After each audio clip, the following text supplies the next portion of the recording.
Yo desde pequeño le ayudaba a mi padre. Y por eso el oficio mío es carpintero, porque mi padre me enseñó ese oficio. Fui diligente, fui honesto con todas las personas que quisieran que yo les hiciera un trabajo. A veces las situaciones, créanme, se ponía muy difícil. A veces no teníamos trabajo. A veces las personas, especialmente los judíos, no podían emplearme porque a veces Roma ponía un gran impuesto sobre nosotros que teníamos que pagar y a veces no había ningún tipo de recursos. A veces pasábamos semanas sin trabajo. A veces no sabíamos ni cómo comer. En ese momento nosotros como que estábamos desesperado y al mismo tiempo nos habíamos dado por vencido, porque sentíamos de que el pueblo que Dios había escogido ahora había sido olvidado por él.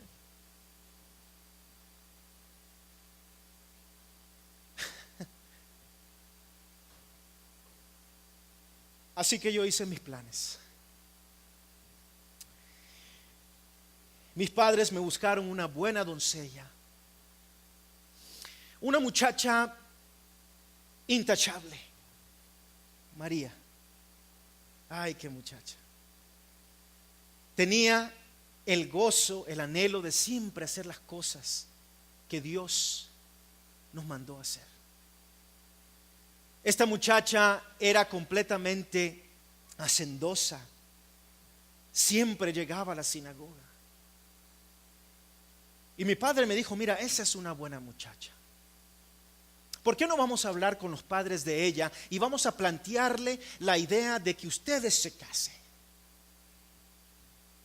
Y como ustedes se pueden imaginar, en ese momento empecé a trabajar duro y fuerte y empecé a buscar trabajos extras para yo poder ayudar con el gasto de la boda. Y empezaba a trabajar día y noche. En lo que salía yo me la rebuscaba, pero yo buscaba cómo trabajar. Yo entendía de que iba a costar gran dinero y quería que este momento fuera una gran celebración. Ustedes saben, los carpinteros, nosotros no hacíamos mucho dinero.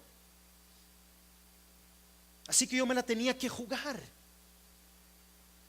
Y mis ahorritos los tenía ahí, ahorrando, contando cada uno de cada dinero que yo ponía en mi alcancía, que yo iba guardando, separando el diezmo, separando lo que era mío para la boda, porque yo quería invitar a toda nuestra sociedad. Quería que todos vinieran a celebrar las grandes bodas que yo estaba tan contento de celebrar en ese momento. Y todos por las calles me saludaban. Todos por las calles pasaban y me decían, muy bien, has escogido una buena muchacha, has escogido una buena mujer.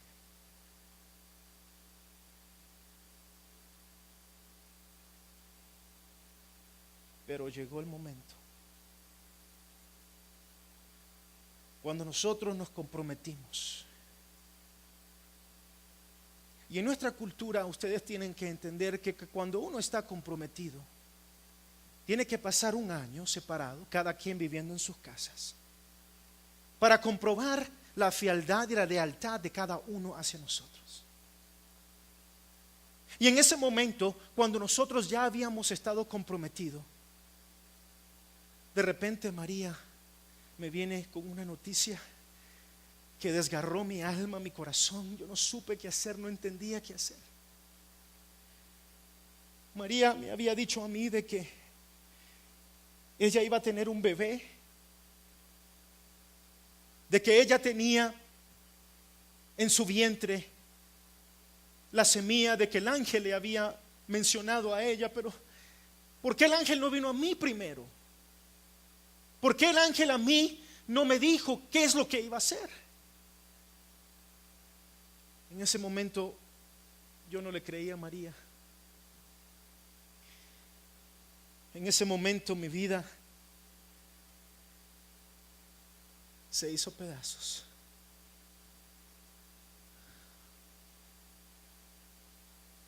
¿Por qué yo? Tanto que trabajé, tanto que hice lo correcto, lo que Dios me pedía que yo hiciera. ¿Por qué a mí? ¿Por qué María a mí me mintió?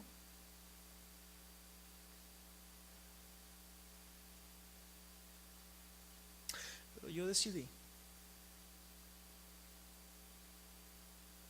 de que iba a quebrar el compromiso silenciosamente.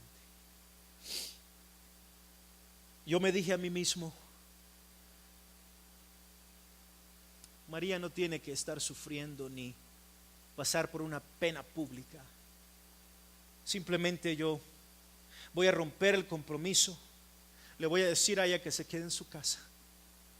Y yo trataré de hacer mi vida una vez más. Y esa noche,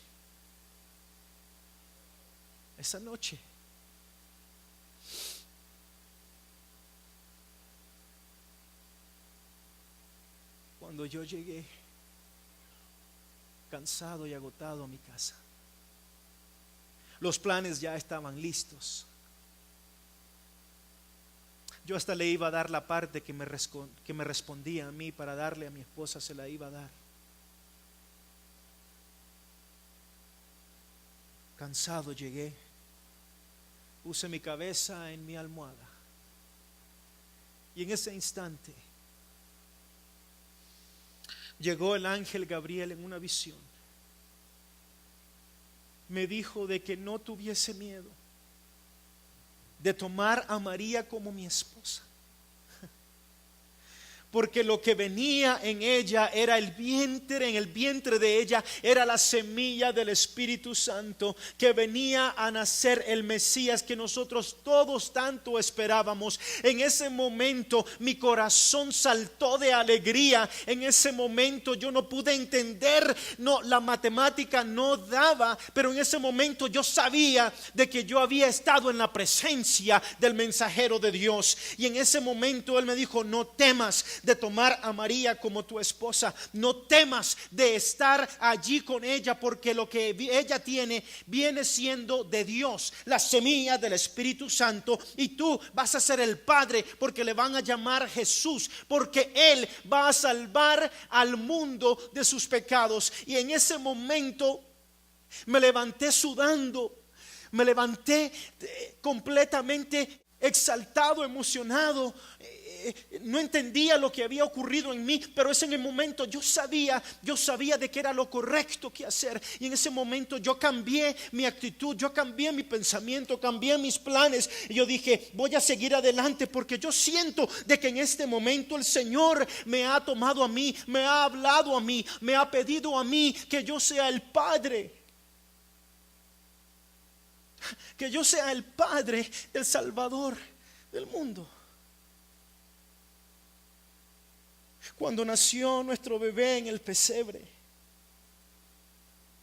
los pastores que llegaron a ver lo que había acontecido nos contaron a nosotros, y sus ojos se les abrían de alegría, como cuando ellos estaban en el pasto, en las montañas, cuidando a las ovejas. De repente vino una gran luz y eran ángeles que le venían a anunciar el advenimiento de mi hijo, y ellos vinieron corriendo hacia nosotros y se vinieron a postrar hacia nosotros. Y estos pastores, no crean de que le permitían entrar en cualquier lugar, porque estas personas siempre olían mal, siempre estaban con las ovejas, tenían que cuidar de ellas, no podían descansar bien, no tenían ningún tipo de educación. Pero el ángel de Dios, los ángeles vinieron con la hueste poder de Dios y vinieron a darle la noticia de que el Salvador iba a nacer, y vinieron a nosotros a reconocer a mi hijo, a Jesús, como el Salvador de Dios. Y en ese momento yo vi como el nacimiento de mi hijo iba a traer paz y esperanza